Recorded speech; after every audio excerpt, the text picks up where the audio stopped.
चलिए दोस्तों, आज हम लोग पढ़ेंगे मैथ्स में सिंप्लीफिकेशन, सरलीकरण, shirts and indices based on question, यानी कि करड़े और घातांक पर आधारित क्वेश्चन आज हम लोग सॉल्व करेंगे। तो आइए, पहला क्वेश्चन दे रखा है x के power x root x equal to x root x के होल पावर दे रखा है x। तो इसमें हमें x की वैल्यू निकालनी है। x की वैल्यू क्या होगा? ऑप्शन हमें जो है कि चार ऑप्शन दे रखे हैं, इसमें बताना है क्या होगा ऑप्शन। तो हम इन्हें सॉल्व करते हैं, x की वैल्यू निकालते हैं। तो जैसा कि हमें पता है x के पावर यहाँ पर जो है कि इस रूट x को हम लोग लिख सकते हैं x के पावर 1/2 इक्वल टू एक्स के पावर 1 है, और रूट एक्स को जो है कि एक्स के पावर 1/2 लिख सकते हैं, के पावर एक्स है। अब यहाँ पे जो है कि जब हमारा बेस सेम होता है तो इनके जो घातांक होते हैं वो आपस में ऐड हो जाते हैं। तो x के पावर 1 प्लस हाफ यानी कि 3/2 हो जाएंगे। यहाँ पर जो है कि x के पावर 1 प्लस एक्स के पावर हाफ है, तो यहाँ पे इनके जो इंडेक्स जो घातांक है आपस में प्लस हो जाएंगे, तो 3/2 हो जाएंगे। 3/2 की पावर x। अब यहाँ पे x के पावर 3/2 है। अब यहाँ पे x के पावर जब 3/2 के होल पावर दे रखे है x, तो आपस में जो पावर जो है कि पावर में रहता है, तो ये जो है कि आपस में मल्टीप्लाई हो जाता है, 3/2 मल्टीप्लाई x हो जाएगा। अब यहाँ पे हमारा जब बेस जब सेम होता है, एक्स एक्स सेम है, तो इनके इंडिसेस भी जो है कि सेम होते हैं। तो यानी x के पावर 3/2 इक्वल टू हो जाएगा 3x/2। अब इस x को, एक x यहाँ पर है और जो है कि यहाँ पर x के पावर 3x है, तो जो है इधर नीचे आएगा 3/2/x। और हमें फार्मूले में पता है, जैसा कि हम लोग जानते हैं, एक के पावर m अपॉन एक के पावर n इक्वल टू होता है एक के पावर m माइनस n। यानी कि जब डिवाइड रहते हैं, बेस सेम है और इनके पावर जब अलग अलग होते हैं, तो ये जो है कि आपस में माइनस हो जाते हैं, पावर इनके आपस में माइनस हो जाते हैं। यहाँ से x चला आया है, 3/2 बचा है। इनको हम ऊपर जाएगा, एक ऊपर जाएगा यहाँ से, तो माइनस में हो जाएगा, x के पावर हाफ बचेगा 3/2। x की पावर हाफ है यानी कि रूट x है 3/2। x की वैल्यू निकालना है तो हमें बोथ साइड स्क्वायर कर देना पड़ेगा। बोथ साइड स्क्वायर करने पे 9/4, यानी कि इस क्वेश्चन का आंसर जो है कि 9/4, सी ऑप्शन सही होगा। अब हम लोग अगला क्वेश्चन चलते हैं। अगला क्वेश्चन दे रखे है 3/5 के पावर x, दूसरे ब्रैकेट में 5/3 की पावर 2x इक्वल टू 125/27। इसमें हमें x की वैल्यू निकालनी है। तो यहाँ पर देख रहे हैं कि ये 125/27, इनको हम लोग लिख सकते हैं 5, इनको जो है कि हम लोग लिख सकते हैं 5 क्यूब, 3 का क्यूब, 27 को। तो अब हम इन्हें कोशिश करेंगे, जैसा कि इधर है 5/3 दिया है, अब यहाँ पे 3/5 है। तो हमें पता है कि एक के पावर माइनस m रहता है, तो ये हो जाता है एक के पावर 1/एक के पावर m हो जाता है। तो इसी प्रकार से हम जो है कि 3/5 को पलट देंगे तो इनकी पावर जो होते हैं माइनस में हो जाएंगे। तो 5/3 करेंगे तो माइनस x हो जाएंगे। दूसरे ब्रैकेट में 5/3 है 2x।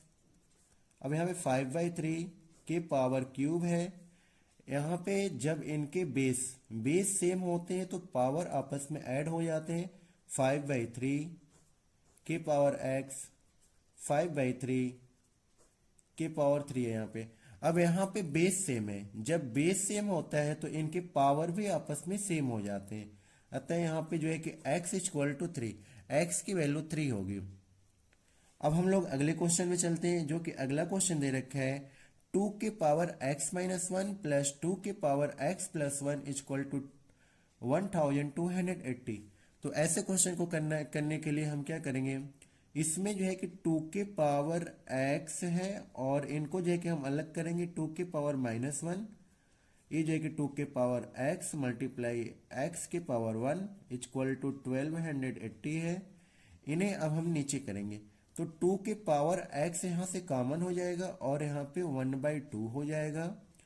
अब यहाँ पे 2 है, 2 12 80 2 के पावर x, इन्हें सॉल्व करेंगे तो 5/2 आएंगे, 128 0।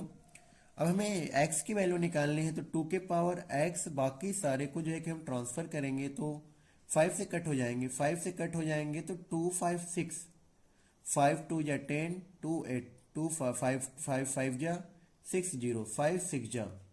अब 2 यहाँ पे जाएंगे तो यहाँ पे ऐसे इन्हें हम लिख सकते हैं 2 के पावर 7 मल्टीप्लाई 2, 2 के पावर x 2 के पावर 8 हो जाएगा, यहाँ पे 2 के पावर 8 हो जाएगा, यहाँ पे 256 के लिए जो है कि 8 हो जाएगा।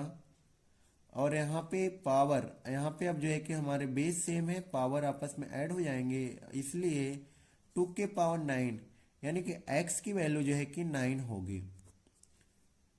इस प्रकार से हम लोग जो है कि इसमें जो है कि कौन सा फॉर्मूला यूज किए हैं, यहाँ पे जो है कि जैसे a के पावर m-n दिया रहता है तो हम लोग लिख सकते हैं a के पावर m अपान a के पावर n। ये फार्मूला हमने जो है कि इसमें यूज किया है। और जो है कि एक फार्मूला a के पावर m प्लस n जब दिया रहता है तो हम लोग लिखते हैं a के पावर m और a के पावर n। इस प्रकार से हम लोग अलग कर सकते हैं। अब हम अगला क्वेश्चन चलते हैं। अगला क्वेश्चन दिया है ब्रैकेट में 5 8 के पावर 1/3 प्लस 27 के पावर 1/3 के होल पावर 3 दे रखे है और इन सब के होल पावर 1/4 दे रखे है। तो इस क्वेश्चन को सॉल्व करना हो तो हम क्या करेंगे, इसमें जो है कि जैसा कि हमें अंदर दिख रहा है ब्रैकेट के अंदर 8 के पावर 1/3 दिया है, 8 के पावर 1/3 दिया है। तो जैसा कि पता है 8 किसका क्यूब रूट होता है, 8 जो है कि 2 का और 27 जो है कि 5 का, इनका क्यूब है, नहीं 27 3 का, के पावर 1/4 है।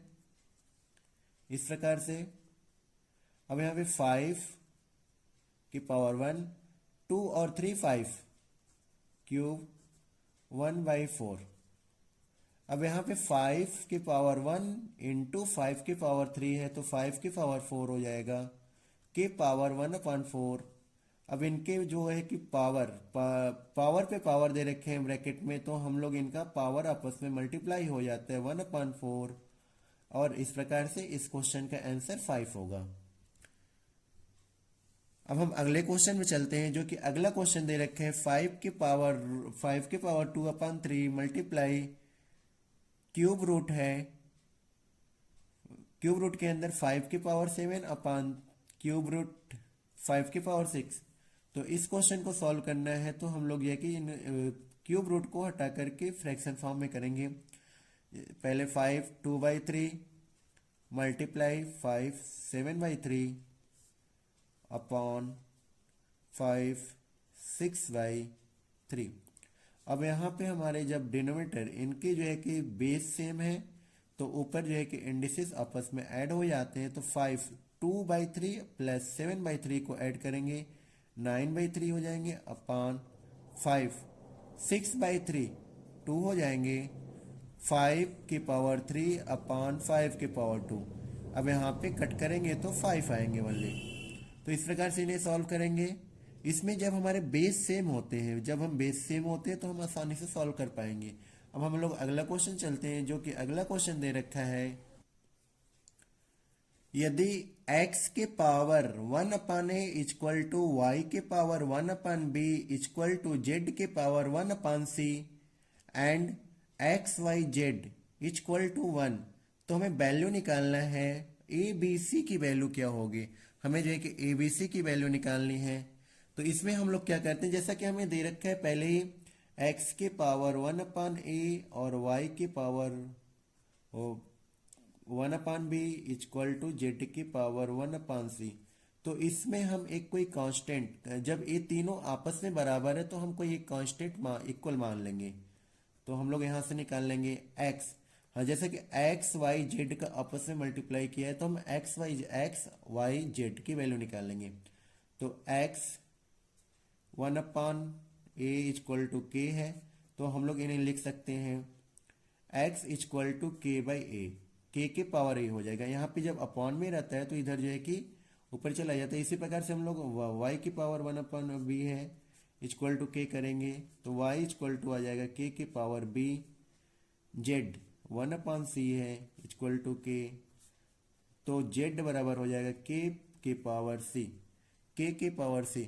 अब हम लोग यहाँ पे जो है कि एक्स वाई जेड की अलग अलग वैल्यू निकाल लिए हैं, तो इसमें हम पुट करेंगे तो एक्स है के पावर ए, वाई है के पावर बी, जेड है के पावर सी, इसके बराबर 1 दे रखा है।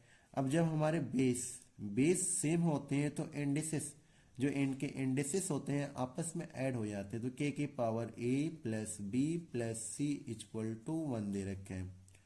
अब यहाँ पे जब हमारे बेस के है और इसकी वैल्यू 1 आई है, तो हम लोग जानते हैं किसी भी बेस की पावर 0 की वैल्यू 1 होती है। तो हमें a प्लस बी प्लस सी की वैल्यू निकालनी है, तो हम के पावर 0 रखेंगे यहाँ पे। a plus B plus C equal to K power 0। यानी हमारे जब बेस सेम हो जाते हैं तो इनके इंडिसेस भी आपस में सेम होते हैं, तो यानी कि a plus B equal to 0 होगा। इस प्रकार के क्वेश्चन में जब हमें दिया रहता है तो हम कोई कांस्टेंट मान लेते हैं। कांस्टेंट मानने के बाद एक्स वाई जेड की वैल्यू निकाल करके आपस में मल्टीप्लाई करते हैं। अब हम लोग अगला क्वेश्चन चलते हैं, जो कि अगला क्वेश्चन दे रखा है एक्स के power 1/a equal to Y के power 1/b equal to Z के power -1/c equal to K given, और दिया है X Y Z equal to 2 के power a plus B minus C. तो इसमें यहाँ पर हमें जो है कि वैल्यू ऑफ के निकालना है। तो हम पिछला क्वेश्चन था उसी पर आधारित है, वैसे ही क्वेश्चन सॉल्व करेंगे। तो हम यहाँ से जो है कि x की वैल्यू निकालते हैं। x की पावर इतना दे रखे के है, तो यहाँ से जो है कि x की वैल्यू आएगी के पावर a, और y की पावर 1/b है, इसकी बराबर जो है k है, तो y की बराबर y आएगा के पावर b। z -1/c है, के z बराबर आएगा के पावर -c। अब यहाँ पे एक्स वाई जेड की वैल्यू पता चल गई, और इनका जो दिया है एक्स वाई जेड का आपस में मल्टीप्लाई करना है। तो हम यहाँ पे रखते हैं एक्स वाई जेड की वैल्यू रखते हैं, तो के पावर ए वाई के पावर बी जेड के पावर -c इक्वल टू दे रखे है 2 के power A plus B minus सी। ये हमें दे रखा है। हमें यहाँ से देख रहे हैं जब हमारे बेस सेम होते हैं तो के ए प्लस बी, यहाँ पे प्लस सी होता है जो कि माइनस है, तो माइनस सी हो जाएगा 2 के power A plus B minus सी। यहाँ पे हमारे जब बेस सेम होते थे तो फिर जो है कि हमारे पावर सेम हो जाते थे, लेकिन यहाँ पे पावर सेम दिया है। पावर जब सेम दिया जाता है तो हमारे बेस जो है कि आपस में बराबर हो जाते हैं, तो यानी कि k इक्वल टू 2 हम लोग कह सकते हैं। इस प्रकार से हम लोग अगले क्वेश्चन में चलते हैं, जो कि अगला क्वेश्चन दे रखा है if p/56 equal to root के अंदर 784 मल्टीप्लाई 49 रूट के अंदर 49/4p², और हमें p की वैल्यू निकालनी हो, तो हम लोग इन्हें सॉल्व करेंगे। जैसा कि हमें रूट के अंदर जो नंबर्स दे रखे हैं इनका हमें जो है कि स्क्वायर रूट पता होना चाहिए। 784 25 26 27 28 का जो है कि स्क्वायर रूट है, मल्टीप्लाई 49 जो है कि 7 का स्क्वायर रूट है, 49 7 का स्क्वायर रूट है, और 4p² है। यहाँ पे 4 से 4 1 जा 4 7 जा कैंसिल हो जाएगा। अब p को हम इधर ट्रांसफर करेंगे तो p³ हो जाएगा। अब यहाँ पे 7 है पहले से ऑलरेडी 7 7, अब 56 जाएगा इधर, हमें p क्यूब, तो हम लोग 7 एक और 7 की जरूरत है, यानी क्यूब है, हम क्यूब रूट निकालेंगे तो 7 और मिलेगा यहाँ पर 8। अब हम कह सकते हैं कि 7 के पावर क्यूब और 2 के पावर क्यूब आपस में, जब हमें पता है जब हमें इनके पावर जब सेम होते, पावर यानी कि a के पावर m है और b के पावर m हो, तो हम लोग लिख सकते हैं a मल्टीप्लाई b के पावर m लिखते हैं। तो इसमें हम लोग लिख लेंगे 7 मल्टीप्लाई 2 के पावर 3 लिख देंगे, और p के पावर 3 है, 14 के पावर क्यूब हो जाएगा, p की वैल्यू निकालनी है। अब हमारे जब पावर सेम होते हैं तो बेस आपस में इक्वल हो जाते हैं, यानी कि p इक्वल टू 14 आ जाएगा। अब हम लोग अगला क्वेश्चन चलते हैं, जो कि अगला क्वेश्चन दे रखा है √3 के power 5 multiply 9 square equal to 3 के पावर 9 इंटू 3 √3। तो यहाँ पे हमारे जो बेस हैं, बेस हम जो है कि 3 बनाने की कोशिश करेंगे। तो हमें जो है कि ये जो क्वेश्चन दिया है इसमें हम करते हैं, ये जो है कि 3 5 के पावर 5/2 हो जाएगा के पावर में 9। ये जो है कि 3 का जब करेंगे तो 4 हो जाएगा, 3 के पावर n। अब यहाँ पे 3 1 है और जो है कि 3 की पावर 1/2 होगा, तो 3 के आपस में जो है कि जब ऐड हो जाएंगे तो इस प्रकार से होंगे। अब हम इन्हें सॉल्व करते हैं तो 3, अब इन्हें सॉल्व करेंगे तो 8 8 5 13, इन्हें आपस में 5/2 प्लस 4 3 के पावर n 3 के पावर 3/2। अब यहाँ पे इन्हें हम प्लस कर लेते हैं, इन्हें हम प्लस करते हैं तो 8 13/2 हो जाएंगे अपान 3। ये वाले इधर लेके आएंगे तो 3 के पावर 3/2 इक्वल टू 3 के पावर n है। अब हमें n की वैल्यू निकालनी, तो हम इन्हें सॉल्व करेंगे, ये ऊपर जाएगा तो 3 के पावर यानी कि 13/2 माइनस 3/2 इक्वल टू 3 के पावर n, 3 10/2 3 के पावर n 3 के पावर 5 3 के पावर n है। अब हमारा बेस जब सेम होता है तो इनके इंडिसेस घातांक भी सेम होंगे, यानी कि हम लोग कह सकते हैं n इक्वल टू 5। तो इस प्रकार से इस क्वेश्चन का आंसर जो है कि n बराबर जो है कि 5 हो जाएगा।